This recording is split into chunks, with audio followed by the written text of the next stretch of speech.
ನಮಸ್ಕಾರ, ಆರ್ಫಾ ನ್ಯೂಸ್ಗೆ ಸ್ವಾಗತ.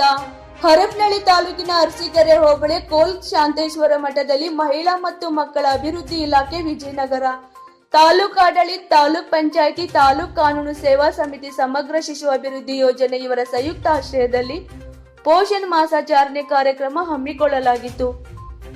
ತಾಲೂಕ್ ಪೋಷಣ್ ಮಾಸಾಚರಣೆ ಸಂಯೋಜಕ ನಿಂಗರಾಜ್ ಇವರು ಅಧ್ಯಕ್ಷತೆ ವಹಿಸಿ ಮಾತನಾಡಿ, ಪೋಷಣ್ ಮಾಸಾಚರಣೆ ಉದ್ದೇಶ ನಮ್ಮ ದೇಶದಲ್ಲಿ ಅಪೌಷ್ಟಿಕತೆ ಮಕ್ಕಳು ಹೆಚ್ಚು ಇರುವುದರಿಂದ ಹಾಗೂ ಅಪೌಷ್ಟಿಕ ಮಕ್ಕಳು ಹುಟ್ಟುತ್ತಿರುವುದರಿಂದ, ಹೆಣ್ಣು ಮಕ್ಕಳಲ್ಲಿ ಪೌಷ್ಟಿಕತೆ ಕೊರತೆ ಇರುವುದರಿಂದ ಇದನ್ನು ಹೋಗಲಾಡಿಸಲು ಸೆಪ್ಟೆಂಬರ್ ತಿಂಗಳಲ್ಲಿ ಈ ಅಭಿಯಾನ ಕಾರ್ಯಕ್ರಮ ಮಾಡಲಾಗುತ್ತದೆ. ಪರಿಸರ ಸಂರಕ್ಷಣೆ, ಆರೋಗ್ಯ ತಪಾಸಣೆ, ರಕ್ತಹೀನತೆ, ಜಲ ಸಂರಕ್ಷಣೆ, ಆರೋಗ್ಯಕರ ಜೀವನ ಶೈಲಿ, ಆಹಾರ ಪದ್ಧತಿಯ ಬಗ್ಗೆ ಜಾಗೃತಿ ಮೂಡಿಸಬೇಕು.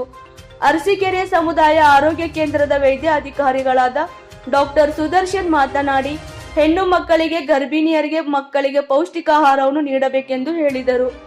ಅಂಗನವಾಡಿ ಶಾಲಾ ಮಕ್ಕಳಿಂದ ಸಾಂಸ್ಕೃತಿಕ ಕಾರ್ಯಕ್ರಮಗಳು ನಡೆದವು. ಈ ಸಂದರ್ಭದಲ್ಲಿ ಗ್ರಾಮ ಪಂಚಾಯಿತಿ ಅಧ್ಯಕ್ಷರಾದ ಎ ಇನಾಯತ್ ಉಲ್ಲಾ ಕಾರ್ಯಕ್ರಮ ಉದ್ಘಾಟಿಸಿದರು. ಮುಖ್ಯ ಅತಿಥಿಗಳಾಗಿ ಅಂಜಿನಪ್ಪ ಕೆ, ಪಿಡಿಒ ಅಂಗನವಾಡಿ ಮೇಲ್ವಿಚಾರಕಿ ರತ್ನಮ್ಮ ಬಾರ್ಕಿ, ಗ್ರಾಮ ಪಂಚಾಯಿತಿ ಸದಸ್ಯ ಎಂ ಚಂದ್ರಪ್ಪ, ಆರೋಗ್ಯ ಇಲಾಖೆಯ ಗೌರಮ್ಮ ಭುವನೇಶ್ವರಿ, ರೇಖಾ, ಶಿವಕುಮಾರ್ ಅಂಗನವಾಡಿ ಕಾರ್ಯಕರ್ತೆಯರ ಅಧ್ಯಕ್ಷತೆ ಬಸಮ್ಮ ಅಂಗನವಾಡಿ ಕಾರ್ಯಕರ್ತೆಯರು, ಪೋಷಕರು ಹಾಗೂ ಗ್ರಾಮಸ್ಥರು ಹಾಜರಿದ್ದರು. ವರದಿಗಾರರು ಮಂಜುನಾಥ್ ಎಂ, ಹರಪನಹಳ್ಳಿ.